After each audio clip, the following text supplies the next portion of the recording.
Assalamualaikum warahmatullahi wabarakatuh. Perkenalkan, nama saya Latif Saifulillah dengan NIM D21080200070. Nah, eh, pada video ini saya akan menjelaskan materi tentang pelatihan dan pembelajaran itu atau learning and motivation. Nah, khususnya mengenai pengertian belajar, proses pembelajaran, eh, proses pembelajaran di tempat kerja, teori pembelajaran, serta kaitannya dengan motivasi. Nah, baik yang pertama yaitu ada eh, apa itu belajar atau learning. Nah, belajar adalah proses perubahan perilaku seseorang eh, melalui pengalaman, latihan, dan pengetahuan baru. Nah, tujuannya yaitu untuk meningkatkan kemampuan dalam bekerja dan beradaptasi terhadap tugas baru. Nah, Nah, belajar bukan hanya menerima informasi, tapi juga bagaimana seseorang mengubah perilakunya berdasarkan pengalaman. Nah, dalam konteks kerja, belajar ini penting agar karyawan bisa beradaptasi dengan perubahan dan tuntutan baru.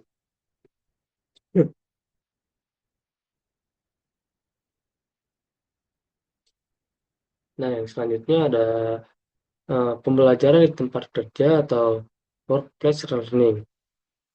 Nah, eh, terjadi saat karyawan karyawan memperoleh keterampilan dan pengetahuan langsung di lingkungan kerja.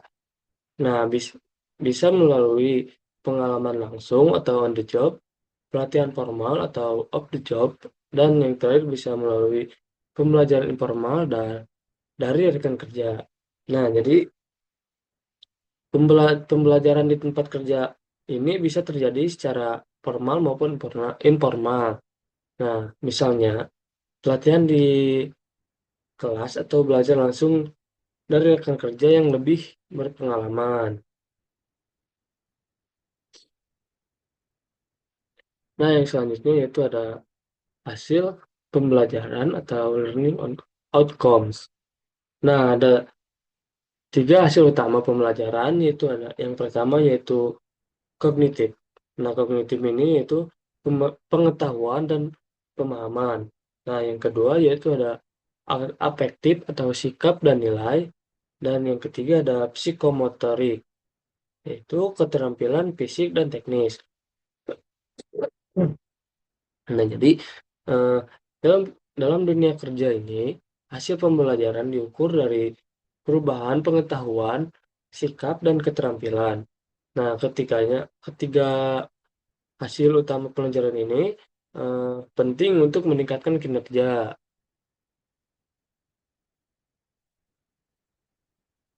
Nah, yang selanjutnya itu ada tahap pembelajaran. Nah, di tahap pembelajaran ini ada empat, yaitu yang pertama perhatian atau attention. Yang kedua itu ada penyimpanan atau retention. Yang ketiga ada reproduksi atau reproduction. Yang terakhir, yang keempat itu ada motivasi atau motivation. Nah, eh, tahapan pembelajaran ini itu belajar dimulai dari memperhatikan informasi, menyimpan dalam ingatan, mempraktikannya, dan didorong oleh motivasi untuk terus berkembang.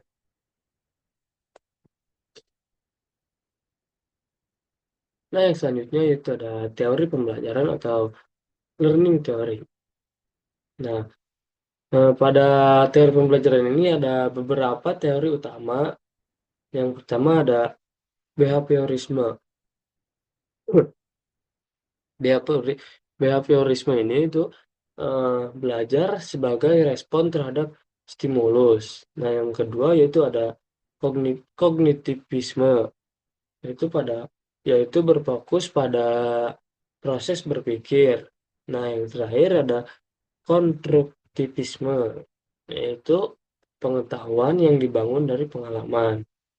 Nah, jadi setiap teori ini melihat proses belajar dari sudut yang berbeda. Nah, misalkan Behaviorisme ini menekankan latihan dan pengulangan, sedangkan konstruktivisme itu menekankan dari pengalaman pribadi. Nah, yang selanjutnya yaitu ada teori pembelajaran orang dewasa atau adult learning theory. Nah, dari teori pembelajaran orang dewasa ini itu ada ciri khas pembelajaran orang dewasa. Nah, ciri khas pembelajaran orang dewasa ini ada tiga. Yang pertama yaitu adalah belajar karena kebutuhan nyata. Nah, yang kedua itu mengandalkan pengalaman pribadi. Yang terakhir, ingin segera menerapkan hasil belajar. Nah, eh, dari ciri khas pembelajaran orang dewasa ini berbeda dengan anak-anak. Nah, orang dewasa, orang dewasa belajar ketika merasa butuh.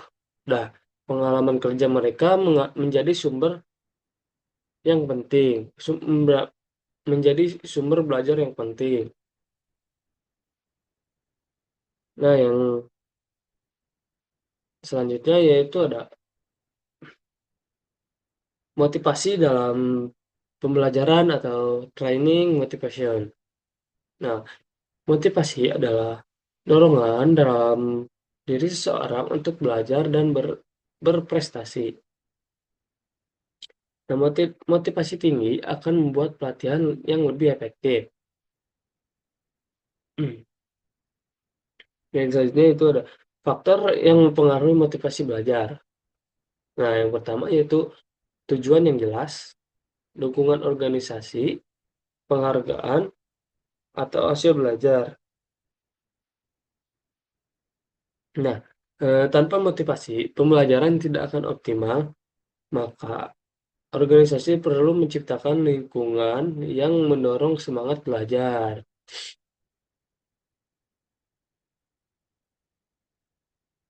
Nah, yang terakhir yaitu ada kesimpulan. Nah, pembelajaran dan motivasi adalah kunci utama keberhasilan pelatihan. Nah, dengan memahami teori belajar dan meningkatkan motivasi, karyawan dapat berkembang dan berkontribusi lebih besar bagi organisasi. Nah, jadi pelatihan ini tidak hanya soal teknik, tapi juga tentang bagaimana karyawan termotivasi untuk belajar dan berubah ke arah yang lebih baik. Nah, mungkin cukup sekian dari saya. Apabila ada salah kata, mohon maaf. Assalamualaikum warahmatullahi wabarakatuh.